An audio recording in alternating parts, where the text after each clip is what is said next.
Hey everyone, and welcome back to the channel.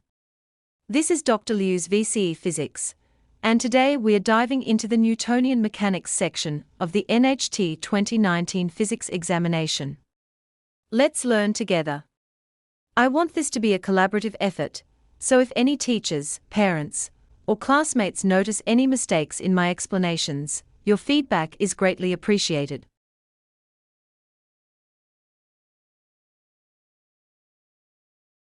Consider a mass suspended from a spring. If the mass is released suddenly, the system will oscillate vertically, reaching a lowest point denoted as x. Conversely, if the mass is released slowly, the spring will extend to the equilibrium position y. At this equilibrium, the spring force balances the gravitational force acting on the mass. The value of y can be determined using Hooke's law.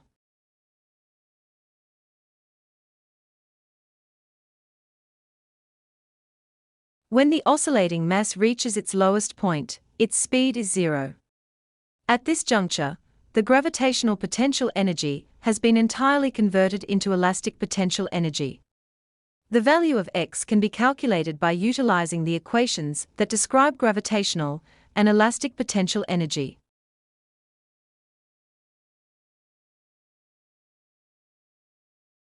All energy is conserved during the oscillation. The mass's speed is highest when it reaches the equilibrium position. To find this maximum speed, we first calculate the gravitational potential energy and elastic potential energy at equilibrium. We then determine the kinetic energy by subtracting these potential energies from the total energy. Finally, we use the kinetic energy equation to calculate the maximum speed.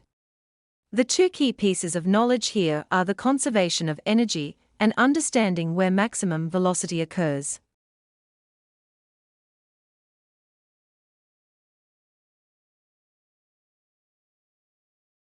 We are investigating the horizontal collision between a ball and a bat. The masses of both the bat and the ball are known, as are their speeds before and after the collision. The duration of the collision was also recorded. Note that the bat's speed after the collision is zero, presumably because it was held stationary or stopped. The question asks for the magnitude of the impulse given by the bat to the ball. Focusing on the ball, we can use the impulse momentum theorem, which states that impulse is equal to the change in momentum. If we define the rightward direction as positive, we can calculate the ball's initial and final momentum. The change in momentum is the final momentum minus the initial momentum. Alternatively, we can use Newton's third law. The impulse on the ball is equal in magnitude, and opposite in direction, to the impulse on the bat. This means the change in momentum of the bat is equal in magnitude to the change in momentum of the ball. By calculating the change in momentum of the bat, we can arrive at the same answer.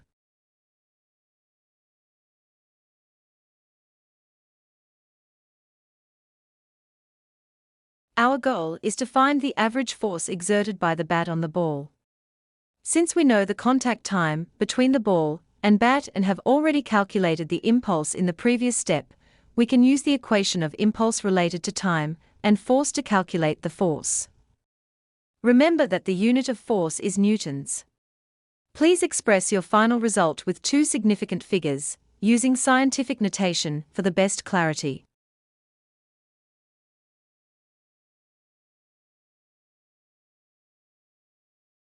To classify this collision as either elastic or inelastic, we examine whether the total kinetic energy of the system is conserved. If it is conserved, the collision is elastic; if not, it is inelastic. The procedure involves calculating the total kinetic energy of the bat and ball before the collision and comparing it with the total kinetic energy after the collision. Upon comparison, we find that the total kinetic energy after the collision is less than the total kinetic energy before the collision, which signifies that this is an inelastic collision.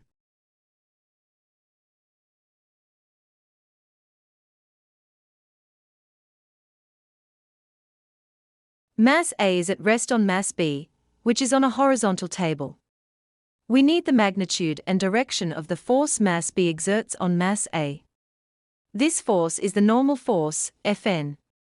Because mass A is at rest, the normal force from B on A balances the gravitational force on A.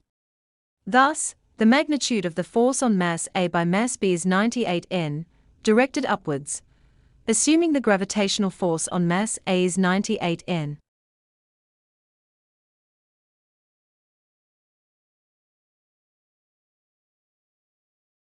The Newtonian mechanics section contributes 17 marks to the overall assessment of 130 marks.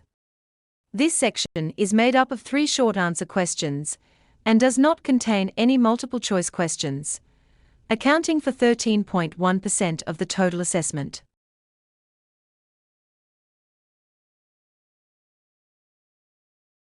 If you need my help, you can add me on WeChat or WhatsApp, or send me an email. Thanks for your attention. Please note Dr. Liu's VCE Physics channel, Dr. Liu's VCE Chemistry channel, and Dr. Liu's VCE Biology channel.